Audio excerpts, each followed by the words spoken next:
we all talk about the pyramids and how could they have possibly built it? How did they do it so many years ago? But do you know that in India, we have so many temples, but the one with the highest Gopuram is there in Tanjavur, which is where the Chola dynasty had happened, and his role, Rajaraja Cholan, had built it. That particular temple has the highest Gopuram in the whole world. The top stone alone, it's a single stone that weighs 80 tons. 80 tons, not 1 ton or 2 tons. And how did they do it? But do we know that? We all go to the pyramids, we go see the Leaning Tower of Pisa. Someone said something very nicely. He said, we are actually appreciating a building that doesn't stand. It's falling over and wow, let's take a picture, let's take a selfie, and we're getting excited. But we have temples today that stand and they didn't use plaster. Do you know that for this particular stone, they had to use a ramp, which was 6 kilometers long, which was pulled by bulls, elephants, and people. 6 kilometers long to get it up there, without any machinery, without any cranes, without anything. And they didn't have plaster. It's withstood 6 earthquakes.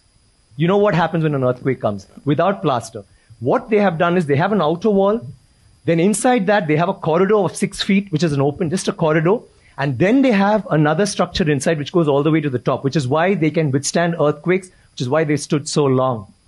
So these are all things that we need to know about. This particular king has built 5,000 dams in his time, and he's made a water management ministry in that time. He's had elections for the village leaders. He's asked them to name cities after women. Why should it only be men? Why can't it be named after a queen? And they've had hospitals, free hospitals, and he actually brought loans. I mean, he used to give loans. He used to help people get dignity, not just throw money around. So this is something that's so illustrious. And this happened in the 9th century. I'm sorry, I'm taking so much time. It happened in the 9th century when the rest of the world, you talk about superpowers today, the 9th century, all this happened when we had the biggest maritime naval thing in the world. And it went all the way to Bali, all the way to Malaysia, and went till we sent emissaries to China.